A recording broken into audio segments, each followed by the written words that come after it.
ही झटपट बनवलेली इडली आहे बरं का. अजिबात पीठ फर्मेंट केलेलं नाही आहे, तासनतास भिजवलं नाही, बारीक केलं नाही. पटकन अगदी फक्त 2 साहित्यात तयार होते.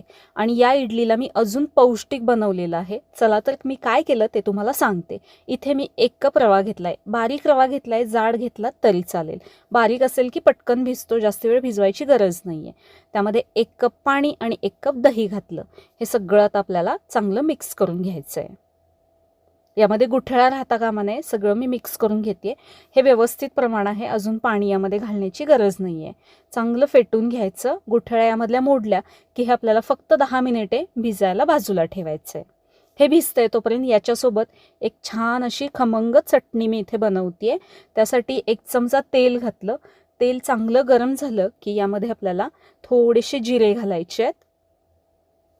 अर्धी वाटी चणा डाळ घेतली आहे मी. ही डाळ घालायची आहे. डाळ याचा रंग बदलेपर्यंत आपल्याला लो हीटवरती भाजून घ्यायची आहे. डाळ व्यवस्थित भाजली की चांगली बारीक होते, कच्ची कच्ची लागत नाही. त्यामुळे हलकासा याचा रंग बदलेपर्यंत हे मी भाजून घेतलेले आहे. लसणाच्या 2 कुड्या घातल्यात यामध्ये. आता लाल सुक्या मिरच्या घालायच्या आहेत 2. इथे मी काश्मीरी मिरची वापरली आहे बघा, त्याच्यामुळे या चटणीला रंग छान येतो. ओलं खोबरं घालायचं आहे अर्धा कप. चकत्या मी याच्या बनवून घेतलेल्या आहेत पातळ अशा. थोडीशी चिंच घालायची आहे. आता हे 1 मिनिट फक्त परतून घ्यायचं आहे. हे जास्त भाजण्याची गरज नाही आहे. त्यामुळे डाळ अगोदर आपल्याला हलकासा रंग बदलेपर्यंत डाळ आधी चांगली भाजून घ्यायची. हे लगेच 1 मिनिट परतून झाल्यानंतर हे आपल्याला गार व्हायला थोडा वेळ बाजूला ठेवायचं आहे. या इडलीला अजून पौष्टिक बनवण्यासाठी इथे मी भोपळा घेतलाय. याची साल आधीच काढलेली आहे. आता हा पूर्ण भोपळा मी यामध्ये वापरत नाहीये. 2 छोटे छोटे तुकडे मी याचे करून घेते. हा भोपळा धुवून घेतलाय मी आणि हा किसून घ्यायचा आहे. बारीक किसणीवरती किसायचा, जास्ती जाड किसायचा नाही. दोन्ही फोडी मी इथे बारीक किसणीवरती किसून घेतलेल्या आहेत.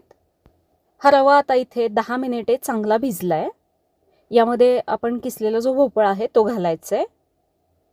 चवीपुरतं मीठ घालायचं. सगळं मिक्स करून घ्यायचं आहे. यामध्ये मी आत्ता पाणी घालत नाही आहे. व्यवस्थित पाण्याचं प्रमाण झालं आहे. जर तुम्ही जाड रवा घेत असेल तर थोडंसं पाणी इथे घालावं लागेल. बारीक रवा असल्यामुळे खूप पाणी लागलेलं नाही आहे. सुरुवातीला घातलं आहे तेवढंच व्यवस्थित झालं आहे. आता याची इडली बनवण्यासाठी इथे मी इडली पात्र गरम व्हायला ठेवते. त्यामध्ये पाणी घातलेलं आहे. पाणी उकळवून घ्यायचं आहे. तोपर्यंत इडलीच्या या प्लेट्सला तेल लावून घेतलं आणि हे जे इडलीचं बॅटर आहे त्यामध्ये थोडासा खायचा सोडा म्हणजे पाव चमचा सोडा घातलेला आहे मी इथे.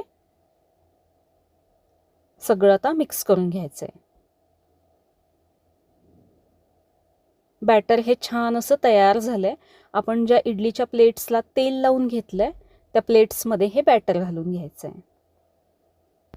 इथे यामधलं पाणी गरम झालंय. यात मी ही प्लेट ठेवते आणि 10 मिनिटे मोजून आपल्याला मीडियम हीटवरती ही इडली वाफवून घ्यायची.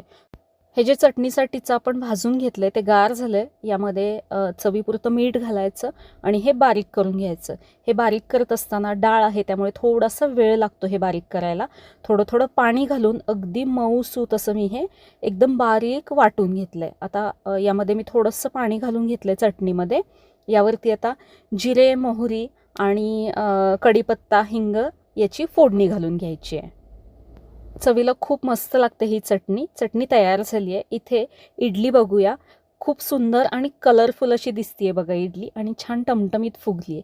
ही मी प्लेट बाहेर काढून घेते आणि गार करून घ्यायची आहे म्हणजे ती व्यवस्थित या प्लेटमधून निघेल. अगदी छान या प्लेटमधून ही इडली निघते. पाहताय तुम्ही, अजिबात त्या प्लेटला चिकटली नाही आहे आणि अगदी मस्त चवीला लागते. फुगून टमटमीत झाली आहे, छान जाळीदार, सॉफ्ट, मऊ, लुसलुशीत झाली आहे. कशी वाटली ही इडली चटणी मला कमेंट करून सांगा. थोडीशी जरी आवडली असेल तर व्हिडिओला लाईक, शेअर आणि सबस्क्राईब नक्की करा. धन्यवाद.